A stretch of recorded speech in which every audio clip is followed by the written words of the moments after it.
topik, ya, 2 topik.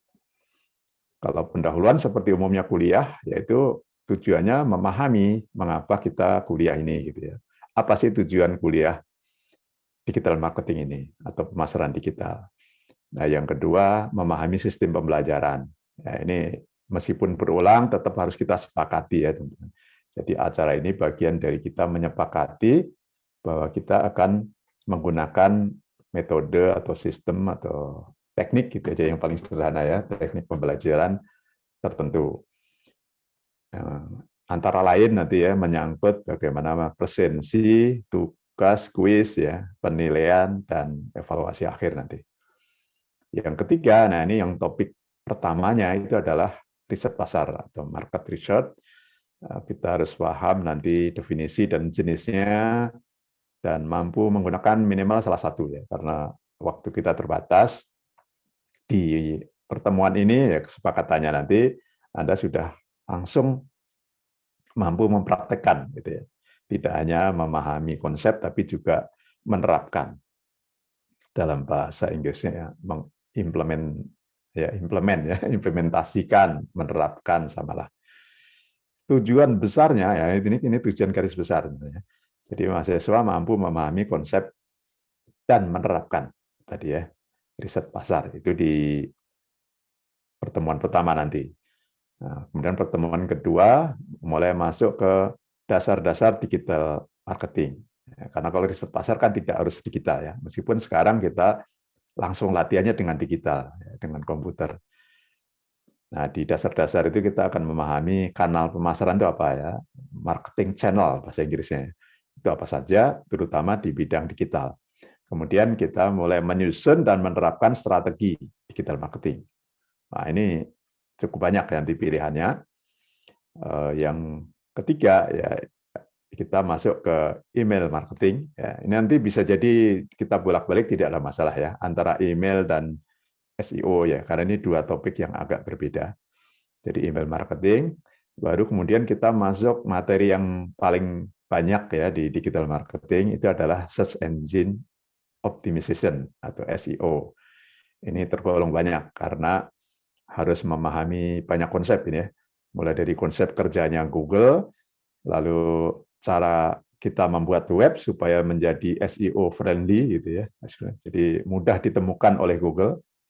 Nah, kemudian sampai membuat laporannya gitu ya. Kita mampu menganalisis hasil dari SEO kita. Nah, baru kemudian masuk ke media sosial, pemasaran media sosial atau social media marketing. Nah, ini ada Facebook, ada Instagram, ada Twitter, ada LinkedIn dan lain-lain ya. Kita nanti bahas satu persatu. Nah, kemudian nanti setelah Anda memahami semua, nanti boleh Anda jadi spesialis salah satu saja. Jadi yang dicari banyak perusahaan sekarang kan spesialis ya. Tapi sebelum jadi spesialis, Anda harus punya pemahaman yang utuh dulu, keseluruhan. Nah, kan sekarang ada itu, khusus Facebook spesialis gitu ya, khusus misalkan Instagram spesialis gitu. Tapi Indonesia memang masih jarang ya, yang butuh sangat spesialis. Biasanya yang dibutuhkan adalah sosial media marketer gitu ya. Itu sudah spesialisasi. YouTube marketer itu sudah spesialisasi. Karena di dalam YouTube itu bukan hanya buat video, bukan hanya sebatas kontennya ya, tapi juga bagaimana memastikan bahwa konten kita itu sesuai dengan kebutuhan masyarakat yang kita tuju. Lalu supaya videonya viral, caranya bagaimana gitu ya? Apa yang harus kita lakukan? Nah, salah satunya mengiklankan. Maka harus memahami Google Ads atau YouTube Ads gitu ya. Itu nanti di sana. Kemudian Facebook, ya semua udah kenal, tapi yang kita bahas adalah bagaimana sih penggunaan Facebook di marketing. Demikian pula Instagram, dan yang agak berat itu Google Analytics ya. Nah, sebenarnya Google Ads itu ada di YouTube tadi ya, ada di YouTube sini kita belajar sudah mengenal Google Ads harusnya. Tapi nanti dibahas lebih lanjut karena perlu dievaluasi apakah iklan kita di Google itu tepat. Nah, cara mengevaluasinya kita harus menggunakan yang namanya Google Analytics. Nah, baru yang paling akhir nanti pertemuan 14 ini bagian dari UAS nanti teman-teman ya. Itu adalah ada proyek. Jadi UAS-nya tidak lagi multiple choice gitu ya, tidak lagi hafalan atau pemahaman, tapi menerapkan. Jadi pertemuan 14 nanti gabungan kuliah dan persiapan untuk UAS gitu ya. Nanti presentasinya di UAS. Anda sudah kerja ya. Jadi kalau ada proyek misalkan ada perusahaan pengen dibuatkan akun Google Ads, nah Anda harus bisa membuatkan itu, dibuatkan akun Google Ads supaya perusahaan itu bisa mengiklankan produknya di Google. Sehingga kalau ada orang datang ke kota perusahaan itu misalnya ya, orang itu akan menemukan produk perusahaan itu. Mencari di handphone itu akan menemukan, nah itu berarti berhasil iklannya. Kalau iklan lebih sederhana ya. Yang lebih kompleks adalah SEO, Search Engine Optimization, supaya orang yang mencari di web itu atau di handphonenya itu menemukan produknya. Nah, itu SEO. Kalau Anda ahli SEO, ya itu tergolong yang mahal ya. Profesi yang gajinya tinggi, itu mahal. Oke, sebentar. Nanti boleh tanyanya lewat chat dulu, nanti saya jawab satu persatu ketika sudah mulai ini ya, sudah mulai belajar ya. Jadi targetnya Anda bisa jadi sosial media analis atau sosial media strategis, yaitu ada yang chat ya. Jadi menjadi seorang yang ahli menyusun strategi khusus bidang media sosial, bahkan itu sangat spesifik, sangat apa spesifik ya, sangat khusus ya. Nah, jadi saya uraikan satu persatu ya secara cepat. Hari ini kita bahas ini riset pasar, sorry. Nanti baru kemudian masuk ke pertemuan keduanya itu kembali ke digital marketingnya. Karena riset pasar kan sifatnya umum. Tapi untuk latihan saya langsung kenalkan Anda salah satu tools untuk riset gitu ya, yang sederhana. Kemudian masuk ke prinsip dari digital marketing, ini salah ketik ya. Nah, sebelum masuk ke itu nanti saya antarkan juga sekarang sebenarnya pemasaran itu apa gitu ya. Meskipun Anda mungkin sudah belajar. Ini mereview supaya tidak putus ya, supaya nyambung antara kuliah sebelumnya dengan kuliah hari ini. Baru kemudian kita menyusun strategi digital marketing. Nah, karena strateginya itu jenisnya banyak, itu ada 2 pertemuan nanti. Pertemuan ketiga dan pertemuan keempat kita nyusun strategi ya. Jadi salah satu strateginya itu adalah kita memahami copywriting gitu ya. Jadi karena Anda harus membuat konten. Jadi sebenarnya ada istilah konten marketing kan. Nah, salah satu konten itu kan ada teks ya. Jadi ketika membuat iklan misalnya ada teks, nah ilmu membuat tulisan itu di iklan itu namanya copywriting. Demikian pula kalau kita membuat web, maka konten web yang berupa teks itu berarti copywriting. Kalau konten berupa grafis berarti graphic design gitu ya. Misalkan cara mengedit foto yang baik itu di luar topik kuliah ini. Karena seingat saya ada kuliah khusus tentang desain grafis ya kalau Anda ikut. Tapi kalau tidak ikut bisa belajar sendirilah dari YouTube ya. Tapi yang kuliah ini yang agak berat, materi yang agak sulit kalau tanpa bimbingan. Itu kenapa ada kuliah. Gitu. Jadi strateginya 2 pertemuan, baru kemudian salah satu topik khusus itu email marketing di kelima. Nah di pertemuan ke-6 kita 6, 7, 8, nah ini 3 pertemuan membahas SEO.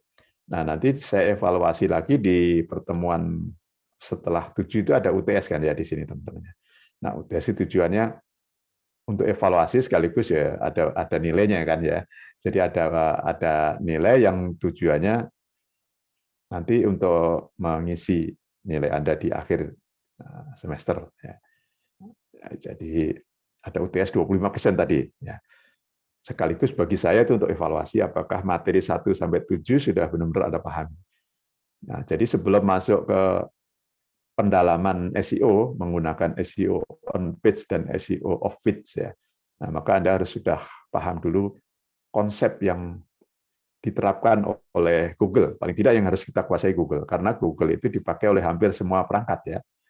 Jadi hampir semua handphone atau orang itu kalau menggunakan handphone, mencarinya itu menggunakan Google, mesin pencari Google. Nah, konsep ini sebenarnya digunakan juga oleh mesin pencari lain, tidak hanya Google. Hanya Google yang paling banyak gitu saja. Jadi konsepnya digunakan oleh yang lain, tapi untuk memudahkan kita praktik, kita menggunakan Google. Nah, itu jadi di pertemuan pertama gitu, langsung Anda saya tugaskan nanti di sini sudah harus punya web, ya, punya web menggunakan CMS, ya, menggunakan WordPress ya. Kalau tidak ingin berat, sebentar saya mundur ya. Kalau tidak ingin berat, sebenarnya di sini sudah membuat ya teman-teman ya. Jadi pembuatan web itu dimulainya dari sini. Dari sini membuat web. Tidak usah khawatir soal hosting ya. Jadi bagi yang tidak punya web hosting atau bahkan belum tahu, nggak usah khawatir. Nanti saya sediakan web hosting gratis. Ya. Hanya domainnya ya domain kuliah ya. Jadi stt.nurulfikri.org itu domainnya. Nah, nanti subdomainnya silahkan pilih. Bagi yang ikut kuliah SI/SDM pasti sudah pakai ya. Waktu itu kita gunakan untuk memasang Orange SRM untuk manajemen SDM. Nah, sekarang menggunakan hosting yang sama untuk membuat web. Itu ya. Tapi kalau ada yang buat sendiri silahkan. Ya. Supaya sama, kita tidak terlalu melebar, kita sepakat nanti menggunakan WordPress. Ya, WordPress. Jadi tidak harus, kalau Anda nanti sudah bekerja ya, mau pakai yang lain boleh. Tapi sekali lagi, untuk memudahkan kita, karena ini hanya tools, hanya alat. Ya, kita menggunakan WordPress dan menggunakan Google tadi ya, Google Console itu yang kita gunakan alat untuk memonitor dan sekaligus memperbaiki ya, monitor dan evaluasi Monev, apakah web kita itu sudah mudah ditemukan orang di internet. Gitu ya. Itu fungsi dari SEO adalah supaya web kita itu mudah ditemukan orang di HP-nya. Gitu. Kalau zaman dulu internet itu PC, sekarang kan HP ya. Begitu ngeklik nama misalkan roti pisang, nah kebetulan Anda menjadi marketer untuk produk roti pisang, nah dia menemukan roti pisang yang Anda produksi, yang Anda promosikan. Nah, itu berarti Anda berhasil. Ya, gitulah ya kira-kira ya. Jadi search engine ini materi yang tergolong banyak. Nah, di nomor 8 nanti itu sudah lebih mendalam ya, buat tulisan-tulisan gitu ya, tulisan-tulisan, gambar yang untuk menguatkan search engine dari sisi web kita. Disebut SEO on page. Jadi search engine optimization untuk web yang kita buat itu namanya on page ya di dalam web kita. Tapi web-web yang di luar itu juga harus banyak gitu ya, yang nyambung ke web kita. Nah, itu SEO off page. Jadi kalau seseorang nyari di Wikipedia misalnya gitu ya, dia menemukan web kita dari Wikipedia misalnya ya. Nah, itu namanya SEO off page. Nah, jadi SEO kita itu berasal istilahnya kita kelola dari luar ya. Diakses orang tapi dari web lain. Nah, itu SEO off page ya. Baru 9, 10, 11, 12 ya itu media sosial semua.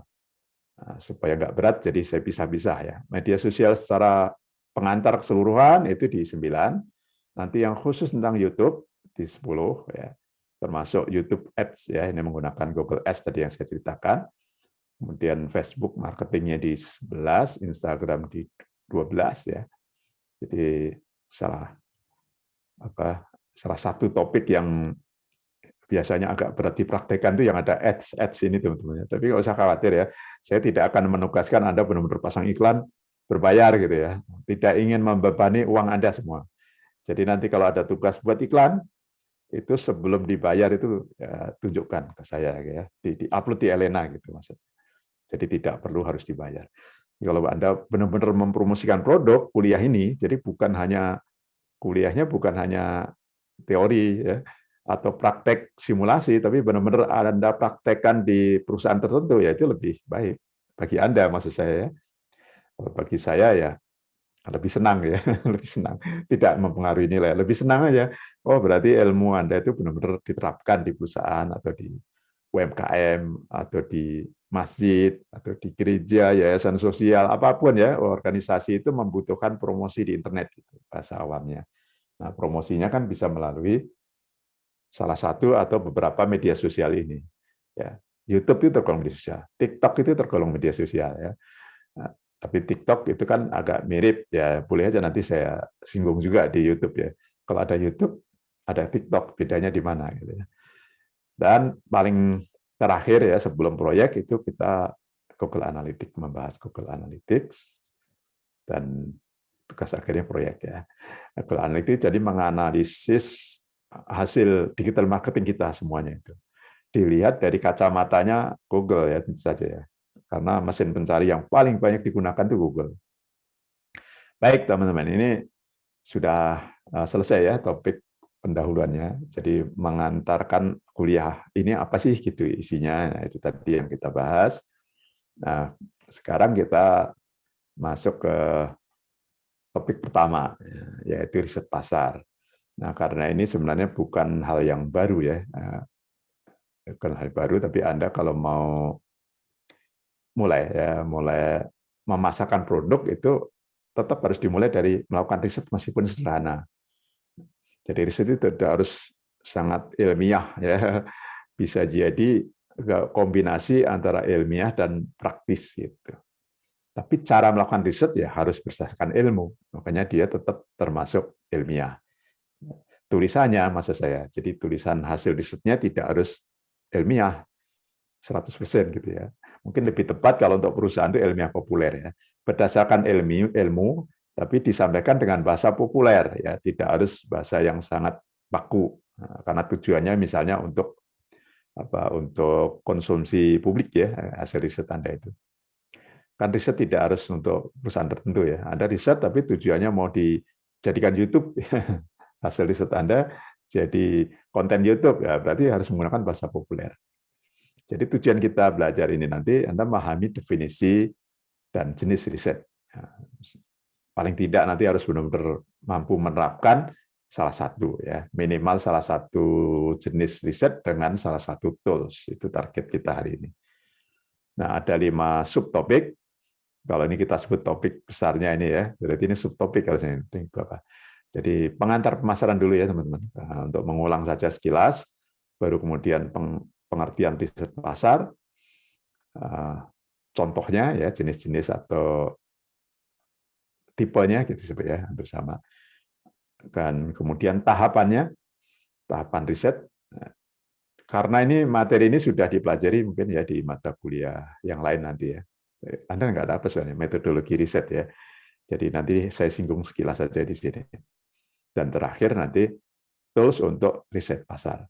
Oh ya, kalau metodologi riset di nomor 4 saya ajarkan di bahasa Indonesia ya, karena Anda kuliahnya bahasa Indonesia dengan saya, berarti dulu mendapatkan itu. Tapi itu riset yang umum sekali gitu ya, yang tidak hanya untuk pasar. Nah, kita sekarang bicara riset pasar. Nah, sebelum masuk ke risetnya harus memahami dulu ya, Anda harus di luar kepala ini tentang pemasaran ya. Jadi pemasaran itu banyak definisi, saya ambil yang mudah-mudahan tidak sulit dipahami ya. Jadi pemasaran adalah sistem keseluruhan dari kegiatan bisnis. Ya. Dia nyebutnya sistem keseluruhan kegiatan bisnis. Nah, jadi pemasaran itu harus mencakup seluruh lini ya. Meskipun ada divisi khusus pemasaran, tapi dia harus memikirkan seluruh lini perusahaan. Ya. Yang tujuannya itu merencanakan pemasaran maksudnya ya. Terus menentukan harga, ini dasar banget ini ya. Mempromosikan, promosikan berarti digital marketing kan lebih kuat di sini pakai digital marketingnya dalam proses promosi dan mendistribusikan. Ini juga digital marketing. Kalau sudah digital ya. Jadi kalau promosinya digital, kemudian produk Anda itu sudah menggunakan sistem informasi gitu ya. Misalkan e-commerce, marketplace, ya berarti distribusinya itu menggunakan IT juga kan. Apalagi kalau produknya bukan barang, ya, bukan barang fisik maksud saya. Misalkan produknya itu barang digital seperti pulsa, gitu, software. Gitu. Nah itu distribusinya berarti kan digital juga, berarti melalui online, ya, melalui digital penuhnya. Tapi kalau barangnya fisik berarti masih melalui kurir ya, melalui perusahaan pengiriman jasa barang, perusahaan jasa pengiriman barang, seperti apa itu JNE ya, Tiki JNE dan lain-lain ya. Oke, nah tujuannya apa pemasaran itu? Memuaskan kebutuhan pelanggan atau pembeli produk kita. Pembeli dalam arti luas ya sebenarnya, karena produk kita tidak selalu barang dan tidak selalu pemasaran itu dagang kan, tidak selalu ya. Kalau Anda menjadi digital marketer di politikus, jadi kalau ada seseorang mau jadi bupati atau wali kota, ya, atau DPR. Nah, itu kan butuh digital marketing itu. Kalau tidak ya dia akan sulit dikenali masyarakat kan. Bahkan Presiden Amerika yang lalu ya, sebelum ini, itu kan berhasil karena digital marketingnya bagus, luar biasa. Maka disebut dia adalah Presiden Facebook katanya. Jadi masyarakat Amerika dipengaruhi melalui media sosial itu, salah satunya Facebook, supaya milih dia. Ya, ya ini terlepas dari benar dan salah atau etika dan tidak etika, itu cara mereka, cara tim marketing itu menggunakan digital untuk mempengaruhi masyarakat. Nah, itu kan berarti politik. Demikian pula sosial, demikian pula agama, demikian pula pendidikan ya. Jadi pengertian pembeli di sini saya bilang ini bukan pembeli, tidak selalu harus membeli barang dagangan ya. Dagangannya juga tidak selalu barang, bisa jadi jasa gitu ya. Dan bisa jadi bukan dagang ya. Karena bisnis itu luas artinya. Oke. Maupun pembeli potensial. Nah, pengertian pembeli potensial ya orang yang belum beli, yang belum jadi pelanggan kita, calon pelanggan. Nah, itu harus diberikan promosi ya, promosi kita, komunikasi kita harus sampai ke mereka supaya barang kita dibeli. Ya contohnya apa tadi? Digital berarti contohnya kita pasang di Google ya contohnya. Contoh sederhana saya gunakan Google untuk mudah. Anda buat website dengan Google My Business. Tanpa Anda iklankan, itu Google sudah mempromosikan ya. Karena kalau menggunakan Google My Business, jadi Google My Business itu produknya Google ya, khusus untuk membuat web gratis meskipun sederhana. Dan oleh Google dipromosikan sudah pasti. Tapi kalau Anda tidak mengiklankan misalnya, atau SEO Anda tidak bagus ya, dua-duanya tidak Anda lakukan. Ketika Anda jualan misalnya sepatu di Depok gitu ya. Anda jualan sepatu khas Depok. Sepatu khas Depok itu apa, Pak? Itu ada gambar blimbingnya sepatunya misalnya ya. Nah, supaya orang yang datang ke Depok menemukan sepatu itu di HP-nya ketika mencari, saya mau beli sepatu nih, mau lari-lari di UI misalnya gitu ya, di hutannya UI itu, dia mau beli sepatu dulu. Dia ngeset di handphonenya itu nulis sepatu. Karena dia berada di Depok, nah Google akan memberikan toko-toko sepatu yang ada di Depok. Ya. Nah, yang diberikan tentu saja yang ada di mesin pencari Google. Ya, datanya sudah ada. Berarti perusahaan sepatu itu harus sudah punya web. Ya. Misalkan webnya dibuat dengan Google My Business. Apalagi mengiklankan gitu ya. Tidak iklan pun itu ya bisa ditemukan kalau Anda menggunakan kata-kata yang sesuai dengan yang dicari orang. Ya, sepatu lari itu pasti paling banyak dicari ya. Meskipun sepatu Anda itu untuk berenang, bercanda ya saya.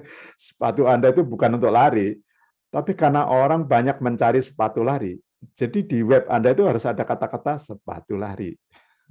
Itu akal-akalan ya supaya orang yang mau mencari sepatu itu menemukan toko sepatu Anda, padahal sepatu Anda itu sepatu bukan untuk lari, ya.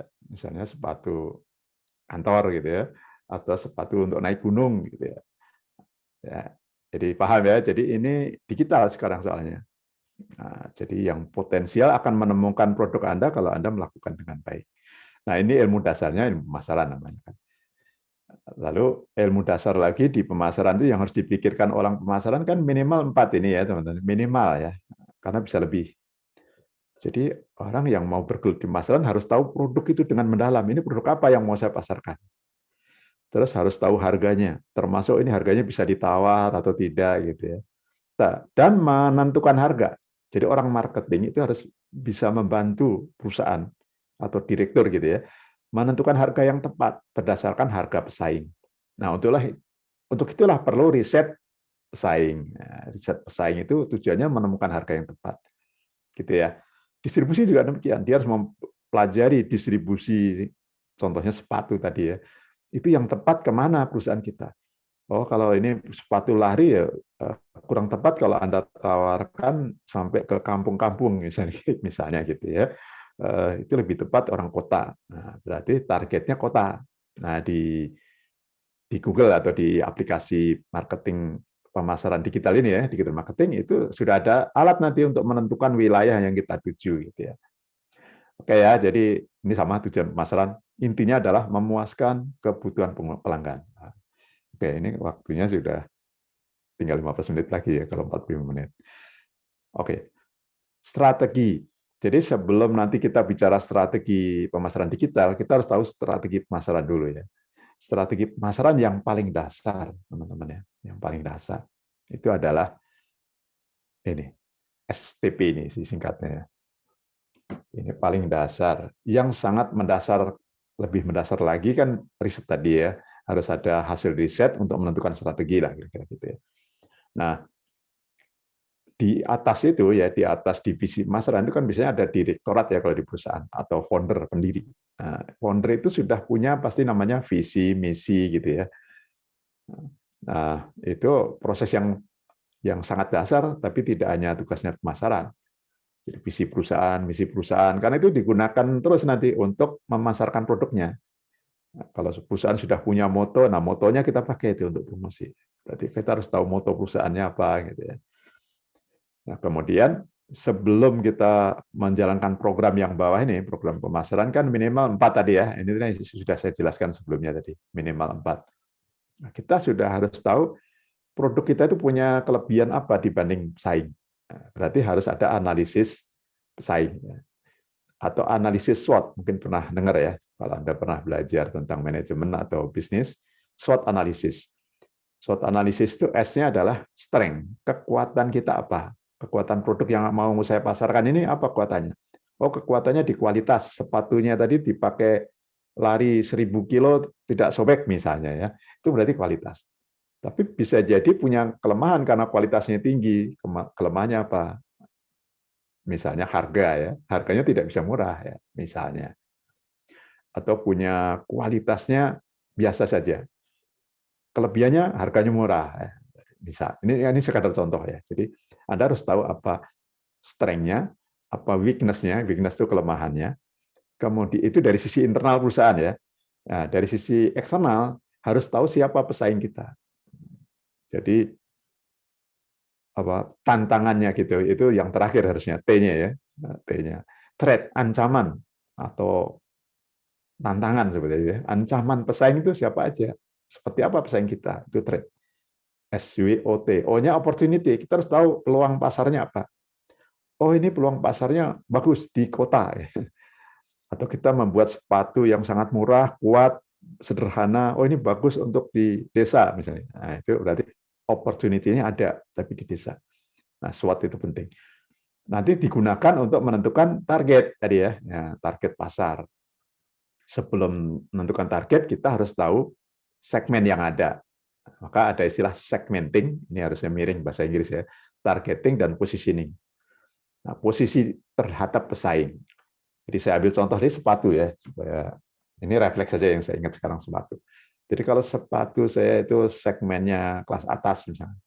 Nah, kan ada kelas atas ekonomi ya. Ada orang membagi kelas ekonomi jadi 3 ya teman. Segmen. Jadi ada segmen atas orang yang sangat kaya, yang harga sepatunya 100 juta misalnya gitu ya. Terus menengah, menengah itu yang banyak. Jadi Anda semua itu kelompok menengah ya. Menengah bawah ada yang nyebut gitu ya. Terus ada yang bawah banget gitu ya. Nah, yang bawah. Jadi atasnya A, menengahnya B, bawahnya C misalnya. Nah, kalau target kita yang atas tadi, ya harga nggak jadi masalah.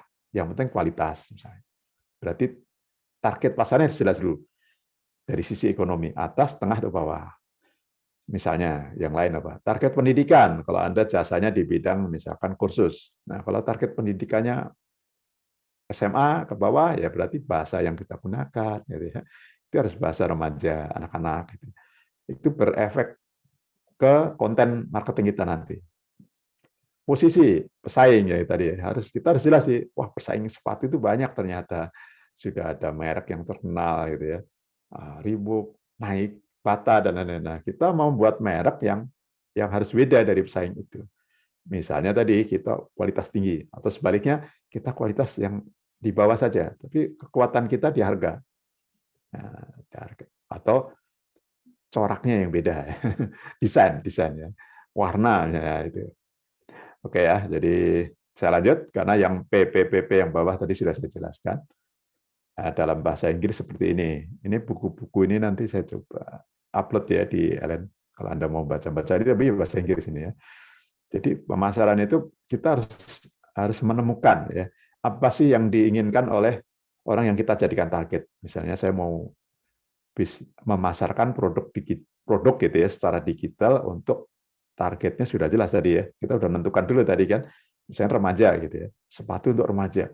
Nah, kita harus melakukan riset untuk mengetahui. Nah, ini riset pasar itu di sini.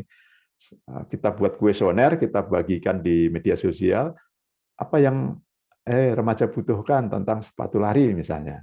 Nah, setelah kita menemukan, nah kita develop. Nah, kita bangun produknya itu. Desainnya kita sewa yang ahli desain sepatu, warnanya kita benar-benar siapkan untuk warna remaja gitu ya. Jangan targetnya remaja, warnanya untuk orang tua misalnya ya. Ya. Jadi sesuai dengan kebutuhan, sesuai dengan target, dan kemudian kita menggerakkan. Nah, itu tadi ya, karena pemasaran itu memang harus melibatkan semua orang di perusahaan. Jadi mulai dari produksi, bagian keuangan, ya, bagian SDM pun harus mencari orang-orang yang tepat untuk bisa mendesain produk dan lain-lain ya. Dilibatkan sesuai dengan strategi yang sudah kita susun. Ya. Nah, produk yang disiapkan oleh pemasaran diserahkan ke bagian produksi untuk diproduk ya, di produk massal. Kalau sepatu ya, atau produk sesuai pesanan gitu ya. Dan terakhir ya tujuan kita menghasilkan laba kan gitu ya. Kalau laba nggak dapat ya berarti perusahaan itu akan bangkrut kan nantinya. Oke, ini mudah dipahami sih dengan gambar. Lalu kita masuk ke riset pasar, teman-teman ya. Riset pasar. Riset pasar adalah proses mengidentifikasi, pengumpulan, menganalisis, ya, menganalisis, mengolah. Ini waktu kuliah bahasa Indonesia saya sudah jelaskan ya. Menganalisis itu diolah datanya ya. Pengumpulan berarti mengumpulkan data. Misalkan kuesioner tadi ya. Identifikasi kan kita sudah tahu, oh kita remaja, diidentifikasi dulu. Terus kuesionernya berupa apa? Kita tentukan berupa kuesioner pakai Google Form ya. Berarti kita kumpulkan atau pakai Facebook atau menggunakan apapun ya.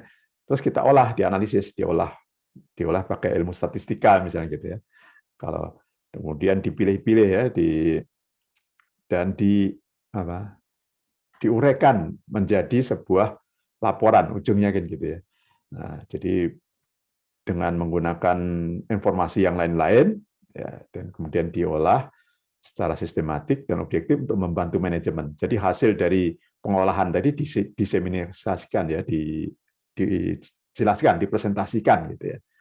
Ditambah dengan sumber informasi lain sehingga itu bisa menjadi bahan untuk membuat keputusan. Nah, itu riset kan itu. Keputusan terkait pasar karena kita bicara tentang marketing ya. Terkait produk, terkait harga bisa ya, atau terkait cara kita mempromosikan, oh ternyata target kita remaja. Kalau remaja sekarang nggak pakai Facebook, misalnya ya, berdasarkan riset, remaja yang dipakai sekarang adalah misalnya IG, Instagram, dan TikTok. Ya udah kita promosinya di situ aja, ya, misalnya. Jadi keputusan terakhirnya berdasarkan riset ini. Ini saya ambil dari Direktorat Inovasi dan Inkubasi Universitas Indonesia. Ya. Ini beberapa konten ini saya ambil dari sana. Nah, riset pasar merupakan bagian dari penelitian di bidang pemasaran, yang sudah jelas ya.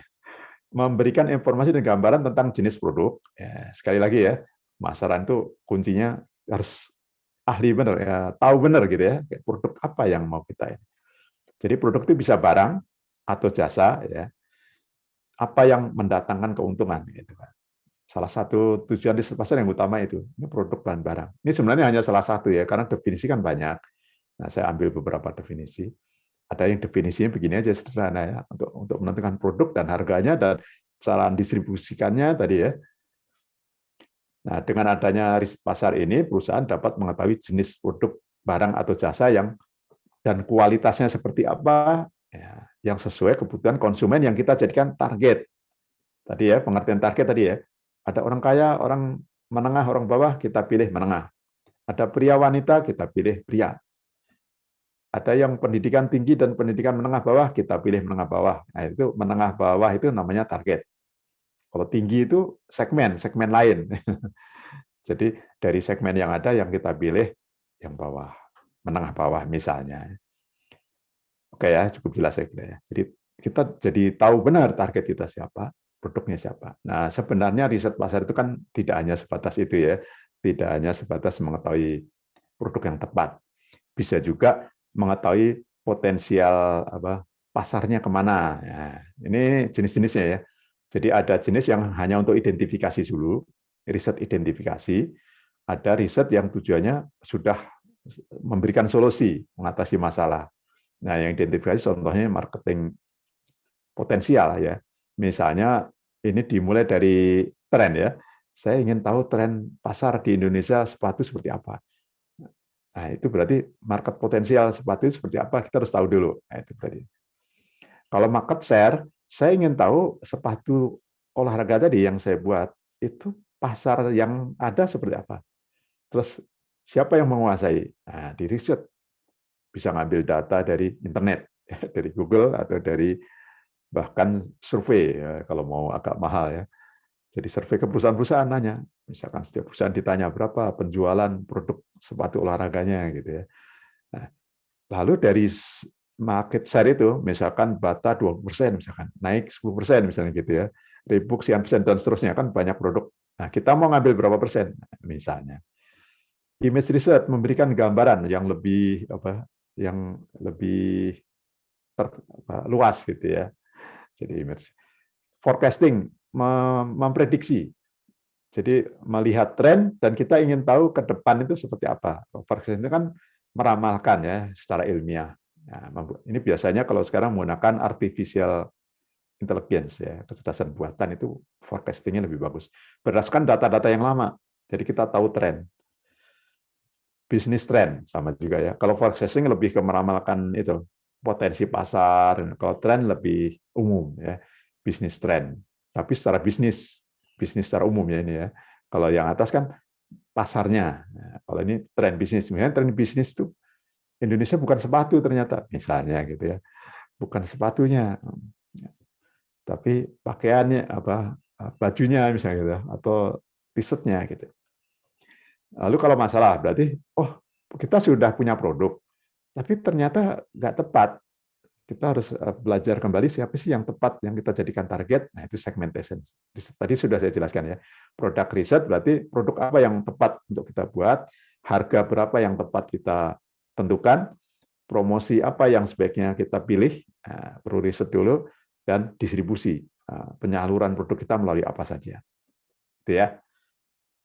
Lalu tahapannya, ya, saya percepat sedikit karena sudah lebih dari 40 menit ternyata. Mendefinisikan problem tadi ya udah pasti, saya banyak cerita soalnya. Jadi kita harus mendefinisikan masalah di perusahaan kita itu, ya, atau produk yang akan kita pasarkan. Itu harus definisikan apa sih masalahnya. Ya. Nah, nanti dengan beberapa metode penelitian ya, ini sudah lebih dalam ini ya kalau tahapan ini yang merah itu. Ya. Misalkan deskriptif. Nah, deskriptif itu hanya mendeskripsikan aja. Jadi kita punya produk itu cirinya ini gitu ya. Jadi penelitian yang paling sederhana biasanya kan. Kalau eksplorasi mengeksplorasi lebih dalam. Lalu risetnya didesain lebih detail ya, misalkan anggarannya berapa, sumber data mau kita dapat dari mana. Jadi mau respondennya siapa gitu ya. Kalau mau kuesioner siapa, pendekatannya seperti apa. Pendekatan tadi itu pengolahan datanya ya. Nah, termasuk kita mau mendekatkan kuantitatif berarti dengan angka-angka. Tapi kalau kualitatif gimana? Ya boleh kualitatif dengan nanya kepuasan dan lain-lain ya misalnya. Nanti diolah menjadi skala. Sangat puas 5, sangat tidak puas 1. Nah, itu namanya dari kualitatif diubah menjadi kuantitatif. Maka butuh instrumen kan? Instrumennya namanya skala. Jadi skala 1 sampai 5 itu namanya instrumen. Dan ada kuesioner, itu instrumen juga ya. Jadi kuesioner dengan skala Likert misalnya. Lalu sampling plan berarti sampelnya siapa? Nah, kalau remaja berarti remaja yang mana gitu ya. Misalkan sekolah, kita kuesionernya kita bagi ke sekolah gitu ya. Dan bagaimana kita metode kita untuk berhubungan dengan responden. Nah, hasil dari ini dibuatlah kuesioner. Maka kita mengumpulkan informasi ya kuesioner kalau bentuknya kuesioner. Lalu dianalising berarti diolah ya, diolah datanya dengan ilmu statistik, dirata-ratakan. Kalau tren berarti dibuat grafik gitu ya. Dan terakhir kita presentasikan hasilnya. Anda buat laporan biasanya kan, laporan hasil dari riset. Ya berupa tadi nanti ada grafik dan angka kesimpulan dan saran ya biasa itu ya. Sama dengan penelitian umumnya sebenarnya ya, cuma ini kita fokus ke pemasaran. Bedanya di situ aja. Dan terakhir, materi terakhir itu nanti kita, sebelum materi terakhir ya, kita menggunakan tools apa. Nah, teman-teman karena sudah biasa ya pakai IT harusnya, saya hanya nyebut yang paling mudah. Mungkin ada yang lebih canggih ya. Yang paling mudah kalau kita misalkan riset dengan cara kuesioner, itu berarti menggunakan Google Form. Misalnya, sederhana ya. Tidak harus ya, ini contoh. Terus menyebarkannya melalui apa? Nah, tadi kan proses 2 kan harus kuesioner dibuat, terus disebarkan. Nah, menyebarkannya misalnya melalui Facebook. Ya, melalui Facebook. Ini contoh kalau riset pasar, Anda menggunakan kuesioner ya. Atau melalui WA, WhatsApp, gitu ya. Disebarkan ke grup-grup WA, tolong ngisi, kalau Anda ngisi dapat hadiah, misalnya gitu ya. Hadiahnya pulsa, misalnya gitu. Biasanya riset-riset gitu, supaya mau ngisi, dapat hadiah. Tapi kalau riset kecil hanya dengan teman-teman nggak perlu ya. Kalau tugas saya nanti kecil saja. Tugas kuliah ini ya. Lalu yang kedua, jadi Anda bisa pilih salah satu ini ya, contoh 2 ini. Riset tren. Nah, tren itu gunakan Google Trend. Jadi Google Trend. Ini belum punya produk ini misalnya ya. Anda masih ragu. Ada kantor, ada teman atau ada perusahaan yang minta tolong dicarikan ide. Nah, Anda mau ide membuat produk yang akan Anda pasarkan. Tapi sudah agak spesifik harusnya ya. Misalnya tadi ya, saya ingin memasarkan produk pakaian. Nah, pakaian kan jenisnya banyak ini. Ada topi, ada baju, ada kaos, ada apa tadi, sepatu gitu ya. Yang mana yang trennya masih tinggi? Kalau makanan, nah, jenis makanan apa yang trennya tinggi di Indonesia? Nah, Anda gunakan Google Trends. Jadi Google Trends itu membantu kita menentukan ya, yang sedang tren di Indonesia setahun terakhir seperti apa. Nah, dari setahun terakhir kita bisa memprediksi ke depan gitu ya. Anda gunakan data misalnya setahun terakhir aja. Itu Google Trend. Jadi bisa bulanan bahkan ya, bulanan, bisa harian. Oke, jadi tugas Anda nanti ya, saya akan demokan sedikit, tapi tugas Anda adalah sekarang ya, lakukan sekarang dengan waktu yang hanya berapa? 1 jam ya. Nggak sampai setengah jam, maaf. Ini sudah 14.28, jadi setengah jam saja untuk menggunakan Google Trend saja, supaya nggak pusing ya. Coba Anda gunakan Google Trend, lalu Anda pilih produk apa yang menurut Anda itu laku dijual, gitu. Laku dipromosikan, laku dijual. Tidak harus barang ya, boleh jasa. Jasa itu kayak kursus, jasa itu membuat desain, itu jasa ya. Membuatkan desain grafis, atau desain web, jasa membuatkan software, ya. Itu jasa semuanya. Pelatihan, konsultan.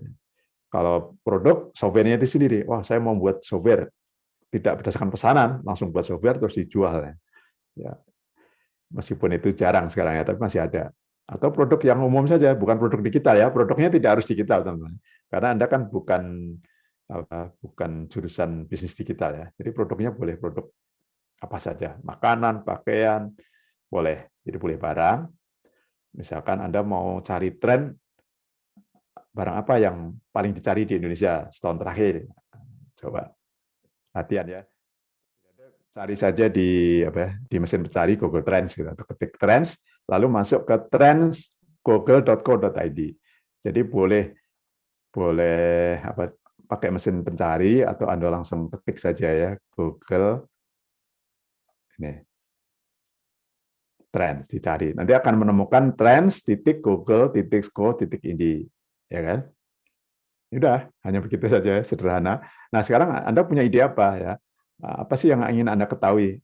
Oh, saya mau membuat sepatu gitu ya, misalkan sepatu lari supaya nyambung dengan apa yang sudah saya ceritakan ya dari tadi ya. Sepatu lari misalnya. Ya. Jadi jangan hanya satu kata, memang nggak sulit ya, harus khas gitu supaya lebih spesifik. Kita lihat tren sepatu lari. Wah, ketutup ya berarti ya. Sebentar. Sebagian ketutup gambar saya. Oke, sudah saya buka ya. Lihat di sini ada saya ketik sepatu lari, kemudian muncul di sini ya Indonesia. Jadi pastikan Indonesia ya, kecuali Anda mau jualan keluar ya. Jadi kalau targetnya Indonesia, pastikan ini Indonesia karena co-ID biasanya Indonesia. 12 tahun terakhir. Nah, boleh Anda ubah ini menjadi Pak saya tidak mau lihat 12 bulan, mau lihat sebulan terakhir, berarti diubah menjadi 30 hari terakhir. Ini tren sepatu lari di Indonesia ya. Nah, kalau mau lebih spesifik boleh. Spesifik itu misalnya gini, saya hanya ingin tahu tren orang belanja sepatu lari. Nah, Trennya yang kita lihat tren belanja aja, tren orang belanja. Kan itu terekam kan oleh Google ya. Nah, ini bisa dipilih seperti ini. Jadi Anda bisa melihat tanggal berapa sampai tanggal berapa gitu ya. Trennya itu bisa semua kategori. Kalau sepatu lari bukan hanya di pembelian ya. Ini juga sama penelusuran web. Jadi apa sih yang orang cari tentang sepatu lari? Nah, hasilnya seperti ini. Jadi tren penjelasannya di bawah ya, teman-teman lihat di bawah. Di Indonesia yang paling tinggi, ini tergantung target Anda siapa ya. Kalau targetnya Indonesia, ini ternyata yang paling tinggi di Sulawesi Tengah. Yang paling banyak orang mencari tentang sepatu lari. Kemudian Sumatera Barat dan seterusnya, apalagi ke bawah. Ini bisa didetailkan lagi ya. Pilihan sekarang, topiknya kan tidak hanya sepatu lari, tapi bisa juga sepatu untuk futsal, gitu ya. Sepatu sneaker yang lebih umum, sepatu olahraga lebih umum lagi ya. Jadi sepatu jalan. Nah, jadi yang lalu ada juga kalau Anda targetnya hanya pria, nah ternyata pria lebih banyak ya mencari di internet dibanding yang wanita ya. Pria itu nilainya 100, wanita hanya 73. Ini mungkin agak remang-remang ya trennya. Itu contohnya. Jadi, wah trennya lebih banyak pria, ya udah kita buat pria gitu ya. Tapi bedanya nggak jauh ya. Itu kadang-kadang juga karena wanita tidak suka mencari di Google misalnya ya, langsung aja di marketplace. Ini tren ya, kita tidak sampai ke per marketplace. Nah, coba Anda latihan aja, latihan sederhana ini. Dari sini cukup nanti ditulis, langsung saya buat ini, tulis ya, produk apa yang Anda cari dan menurut Anda tren yang baik apa ya. Jadi yang termasuk Anda mau targetkan kemana. Jadi latihannya gitu aja sementara. Oh, saya mau jualan sepatu dan ternyata bandingkan dengan istilah lain. Misalkan sepatu lari mau saya bandingkan dengan sepatu bot gitu misalnya ya, sepatu bot yang lebih spesifik lagi, sepatu bot. Nah, nanti di sini akan kelihatan ya. Ternyata yang lebih tinggi dicari itu sepatu lari. Ya, sepatu bot kan sedikit ya. Sengaja saya buat ekstrim supaya kelihatan. Jadi trennya itu lebih banyak sepatu lari, terus tinggi terus dibanding satu bot itu.